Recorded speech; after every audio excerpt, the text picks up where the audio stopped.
Hello there, YouTube. How the hell are you? My name is Vac, and we're here in this video to talk about one more of Crowfall's Races. This is one of the more interesting ones, the Fae. The Fae are a winged elf-like creature that is really a lot of fun to play. And let's get into their strengths and weaknesses now, shall we?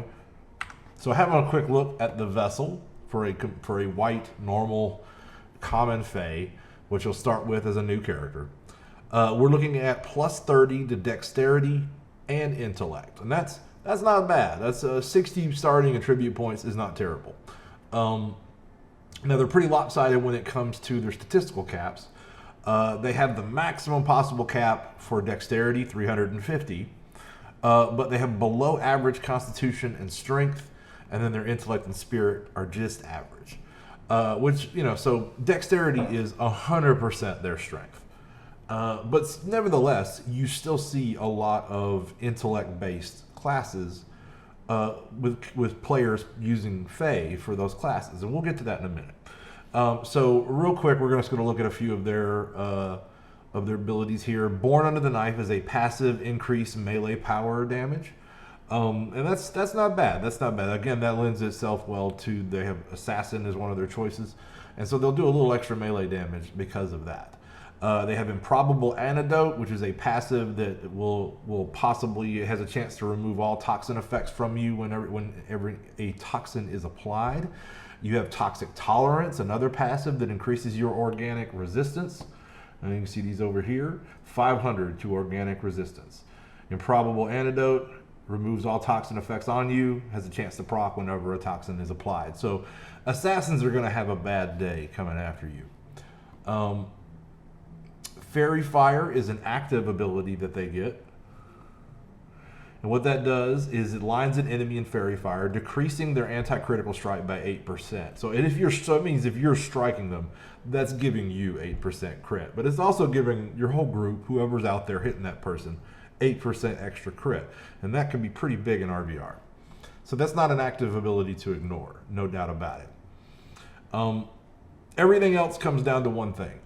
Statistically, you don't always see these guys as the best choice for a lot of classes, and yet you see them in active RVR a lot. And this is why. Because of their barrel roll, which is probably the best dodge in the game, because of double jump, and because of the glide ability. This is the race that affords you the absolute premier amount of mobility in this game. I mean, they are truly incredible in this regard. So you have a double jump, you have a glide, your dodge roll forward is pretty dope.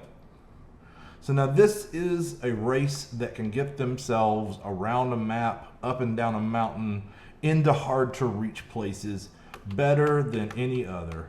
There's simply no substitute for their ability to traverse terrain and get you into hard to reach places. So it's not immediately helpful in combat, but it's still compelling enough to make it a very attractive choice for a lot of players. So let's go have a look at what classes they can play. So here we are at the character select screen, and we can see here that Fae can play Assassins, Druids, Frostweavers, and Knights.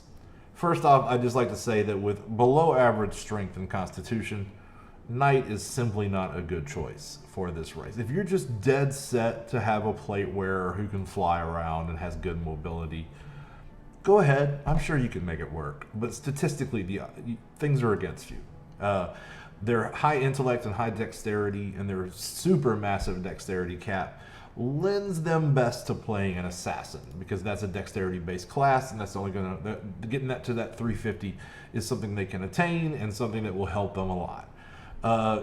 Druids and Frostweavers, you can make a good Fey, Druid, and Frostweaver, and in fact it happens a lot because that mobility is attractive enough to overcome any statistical negatives that you might have. And with the case with Druid and Frostweaver, it's mostly just kind of, you get a plus 30 to intellect off the bat. Your intellect cap is not really above average, but you get a nice starting bonus, and so it's, especially for a first character, it's pretty attractive for a lot of people because Lord knows that mobility is a lot of fun. And when you play with it for a while and then try to play without it, you feel its loss. The double jump, the dash, the double dash, and then the beautiful glide ability. I can't really rave about it enough, and that's what attracts people to the class more than statistics. That's just the long and short of it. So statistically, they're best played as an assassin, but honestly, you can make all four of these work. Although Knight is clearly in last place as far as that. They're just the low strength, the low constitution. It's really not your best option. But hey, get out there, have fun. We'll see you in the RVR zone. So that's pretty much all we can say today about the Fae. I hope you've enjoyed this race overview. If you liked what you saw today, please give us a like and a subscribe if you don't mind. It'll help us grow and help us get eyeballs on the channel, and we sure appreciate it. So if you'd like to join our Discord community or our guild, Reckoning, there are links in the description below. And if you'd like to support the channel, you can do that there as well. So thanks a lot for coming by. Until I see you guys again, be cool, keep gaming. I'm back, and I'm out of here.